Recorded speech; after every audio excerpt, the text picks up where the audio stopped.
Hi hello नमस्कार good morning. कसे आहात तुम्ही सर्व? आय होप तुम्ही सर्व स्वस्त आणि मस्त असाल. तर नमस्कार मैत्रिणींनो, मी आहे अश्विनी. तर आज मी एक खूप छान विषयावरती बोलणार आहे. तो विषय नक्कीच तुम्हाला आवडणार आहे. हा विषय आहे स्वाभिमान. मैत्रिणींनो, स्वतःचा स्वाभिमान हा गहाण ठेवू नये. तो प्रत्येक स्त्रीचा दागिना असतो. होय, आजच्या जगात प्रत्येक स्त्री स्वाभिमानी असणं खूप महत्वाचं आहे. कारण जग नेहमी तुमची परीक्षा घेत असतो आणि ह्या जगामध्ये सर्वात पहिले आपलेच येत असतात. जर तुम्ही स्वतःसाठी उभं राहिला नाहीत तर लोक तुमचा फायदा घेतील. स्वाभिमान म्हणजे अहंकार मुळीच नाही मैत्रिणींनो, तर तो तुमच्या अस्तित्वाची ओळख आहे. हे पहिले तुम्ही समजून घ्या. लोक म्हणतील घमंडी, खूप अशी स्वार्थी म्हणू द्या.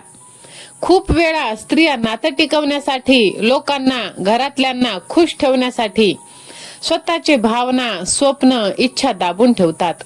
पण लक्षात ठेवा, जे नातं तुमचं स्वाभिमान तोडतं ते नातं टिकवण्यासाठी नसतं. स्वतःला हरवून कोणालाही मिळवणं ही खरी हार असते मैत्रिणींनो. तुम्ही सर्वांचं सर्व करता पण स्वतःसाठी स्वतःचा स्वाभिमान तुम्ही गहाण ठेवता. स्वाभिमानी स्त्री कधीच कोणाच्या मागे धावत नाही, कारण तिला माहित असतं तिची किंमत काय आहे. ती प्रेम करते पण स्वतःचा अपमान सहन करत नाही. ती शांत असते पण गरज पडली तर ठामपणे नक्कीच उभी राहते. जगात अनेक लोक तुम्हाला कमी लेखण्याचा प्रयत्न करतील, तुमच्यावर शंका घेतील, तुम्हाला तोडण्याचा प्रयत्न करतील. पण त्या सगळ्यांमध्ये स्वतःवर विश्वास ठेवणं हाच खरा स्वाभिमान आहे. कारण जेव्हा तुम्ही स्वतःला मान देता तेव्हा जगालाही तुम्हाला मान द्यावं लागतं. कधी कधी नाही म्हणणं सुद्धा खूप गरजेचं आहे. कारण प्रत्येक वेळेस हो म्हणणं म्हणजे स्वतःला हरवणं. तुम्ही तुमच्या आयुष्यात कोण राहील कोण नाही हे ठरवण्याचा हक्क फक्त तुमच्याकडे आहे. त्यामुळे मैत्रिणींनो, कोणी तुम्हाला चांगलं म्हटलं वाईट म्हटलं तरी काहीच फरक पडत नाही. आणि फरक पाडून घ्यायचं कशाला? त्यांचं चांगलं म्हणण्याचं सर्टिफिकेट आपण थोडीच ना घेऊन मिरवणार आहोत. आपल्याला काय चांगलं वाटतं, काय योग्य वाटतं हे आपण ठरवायचं आणि आपल्या इच्छेनुसार आपण आपलं आयुष्य जगायचं. बरोबर ना? पहा, किती सुंदर मूर्ती आहे भगवंताची. आम्ही गेलेलो इस्कॉन टेम्पलला. इथून आम्हाला जवळच आहे, जवळ तरी एक 15-16 किलोमीटरचं अंतर येईल. तर सुट्टी होती, चला म्हटलं घरात राहून बोर होण्यापेक्षा थोडस बाहेर जाऊन येऊ, भगवंताच्या चरणी नतमस्तक होऊ. कारण लोकांच्या पाया पडण्यापेक्षा देवाजवळ झुकलेलं कधीही चांगलं, नाही का? जर माझं बोलणं तुम्हाला जर मनाला भिडत असेल, आवडत असेल तर कमेंट बॉक्स मध्ये लव यू जिंदगी असे तुम्ही टाईप करा.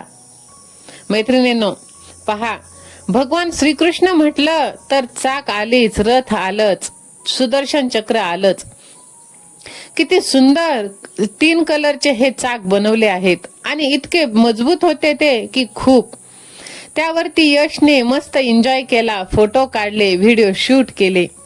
आणि पहा, मथुरेची माती जसे म्हणतो ना, वृंदावनची मिट्टी, तसंच इथे पण ती माती आणून ठेवलेली आहे. तिथे यशने छान एन्जॉय केला. मस्तपैकी आम्ही दर्शन घेतलं. दर्शन घेऊन निघालो मग आम्ही ते नगरी फिरण्यासाठी. इस्कॉन टेम्पलच्या तिथे श्रीकृष्ण जन्मापासून ते पूर्ण शेवटपर्यंत सगळं काही तिथे असं देखावा केलेला आहे. मथुरा, वृंदावन, सर्व काही बाळकृष्णाच्या सर्व काही लीला छोट्या छोट्या ठिकाणी त्यांनी दाखवलेला आहे. तर हा पहा माझा बाळकृष्ण, किती छान ना. तो इतका असा मस्ती करत होता की खूपच. तो प्रत्येक गोष्टीत आनंद घेत असतो, कारण की त्याला अजून हा हेवा देवा, मत्सर, लोभ, स्वार्थ हे काहीच माहित नाही. आहे तो फक्त आनंदाने जीवन जगणं. तसंच आपलं पण असायला पाहिजे. आहे त्या परिस्थितीत खुश राहणं, समाधानी राहणं, आनंदी राहणं.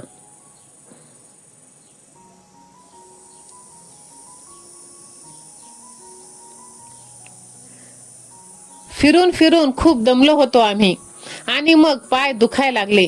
तर चला म्हटलं कोठेतरी थोडासा विसावा घेऊ, कारण इतकं छान वाटत होतं ना की खूपच.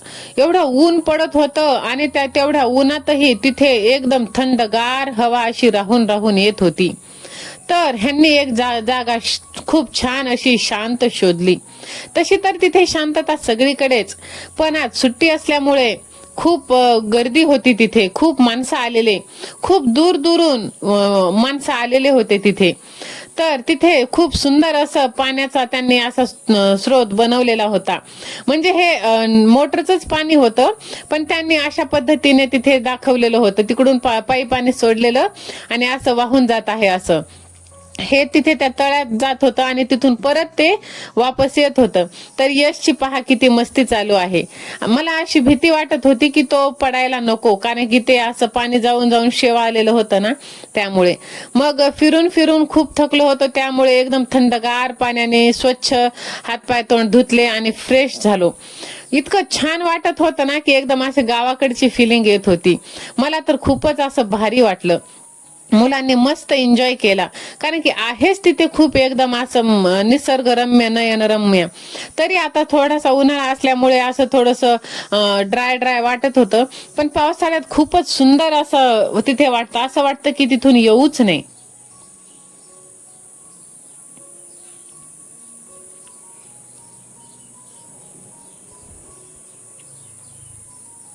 छानपैकी फ्रेश झालो. तेवढ्यात मैथिलीला भूक लागलेली. तर घरी येऊनच येताना आम्ही थोडेसे चिप्स वगैरे आणलेले. तसं तर इथे ना बाहेरचं खाणं अलाउड नाहीये, पण आम्ही कसं ना थोडंसं आउटसाईडला होतो, त्यामुळे ते खाता आलं. छानपैकी मेकअप केला. यशचा मेकअप तुम्ही पाहिला ना. तर मेकअप करून आम्ही अजून पुढे निघालो. तर इथे पहा इतकं सुंदर बनवलेलं आहे ना. आणि इथे हे पाहे मासे, रंगीबिरंगी मासे इतके होते की खूप, आणि त्यांना ना अशी भीती पण वाटत नव्हती. रोजचेच माणसं येतात त्यामुळे. आणि पहा इतकं सुंदर ना. मग इथे मुलांचं चालू होतं की आपण त्यांना पकडूया. मी हे चिप्स आणि फरसन पण घेतलेलं होतं, कारण की यशला खूप मध्ये मध्ये भूक लागते आणि ऐन वेळेस कुठे आपल्याला जर नाही भेटलं काही खायला तर मग हे मी देत असते. तर भरपूर त्यांनी असं त्या माशांना खायला दिलं. आणि परीने टास्क दिला की पप्पा तुम्ही मला एक फिश पकडून द्या, तरच मी तुमच्याशी बोलणार आहे. मग पप्पाने छानपैकी फिश पकडली आणि ती सोडूनही दिली, कारण की हे मासे ना असे वेगळेच होते. जे असे रेग्युलर असतात ना खाण्यासारखे, तसे नव्हते. ह्यांच्यामध्ये असं एक वेगळंच असं जो चिकटपणा असतो ना तो असा होता. मग नंतर तिथे थोडासा एन्जॉय केला आणि पुढे निघालो तर परत यशची मस्ती सुरू झाली. हे करू ते करू. त्याच्या जीवाच्या जास्त ते ओझ त्या बॅगचं होत होतं, तरी त्याला ते घ्यायचंच होतं. मग नंतर फिरून आम्ही परत आलो तर इथे प्रसाद होता. मुलांनी प्रसाद ते ग्रहण केलं. आम्ही नाही खाल्लं, कारण की आमचं जेवण झालेलं होतं. आणि आम्ही मग थोडंसं एन्जॉय केलं, तिथे बसलो. आणि ही पहा, ही एक व्हिएतनामची मुलगी आहे. काय काय नाव बोलली ती? हा हा नाव बोलली. आणि तिच्या मिस्टरांचं नाव लू असं बोललेली. हा आणि लू. तर पहा तिच्याशी मैथिली इंग्लिशमध्ये कम्युनिकेशन करत आहे. तर इतकं छान वाटलं ना. आता शेवटी आपण कसं ना मराठी मीडियम मध्ये शिकलेलो, जरी इंग्लिश येत असली तरी कसं ना शेवटी आपण मराठी भाषा ती आपली मायबोली असल्यामुळे त्यातच आपल्याला थोडंसं जास्त हे होतं. आणि इतकं छान हे आजूबाजूचे लोक जाता येतात सगळे त्या मुलीकडे आणि मैथिलीकडे दोघांकडे पाहत आहे. आणि इतकं भारी वाटलं ना मला. खूप असं कौतुक वाटत होतं तिचं, कारण की ती एकदम असं कॉन्फिडन्सने तिला बोलत होती. उलट तिलाच काय उत्तर द्यावं असं तिला सुचत नव्हतं. राहून राहून ती असं विचार करून बोलत होती, पण एकदम असं कॉन्फिडेंटली मैथिली बोलत होती. तिला खूप असं छान वाटलं. तर तिला सांगितलं की तू घरी ये म्हणून. तर तिनं बोलली की सध्या ना आजचा शेड्यूल खूप बिझी आहे, नेक्स्ट टाइम येईल म्हणून. तर चला मैत्रिणींनो, मला आजच्या व्हिडिओतून एवढंच सांगायचं आहे की घरी असो बाहेर असो कोणीही असो, आपला स्वाभिमान आपण जपून ठेवला पाहिजे. नाहीतर आपली खूप अशी वाईट परिस्थिती आपल्यावरती येत असते. तर चला, आजचा जर व्हिडिओ तुम्हाला आवडला असेल तर व्हिडिओला लाईक करा, चॅनलला सबस्क्राईब करा आणि कमेंट बॉक्समध्ये आज मी माझ्या स्वतःसाठी जगणार असं तुम्ही टाईप करा आणि हा व्हिडिओ तुम्ही जास्तीत जास्त लोकांपर्यंत शेअर करा. पहा, खूप सुंदर अशी ही मुवमेंट होती. मला तर फार छान वाटलं, भारी वाटलं आणि मी खूप लाड केले मैथिलीचे. भेटू नंतर, तोपर्यंत स्वस्त राहा, मस्त राहा, बाय.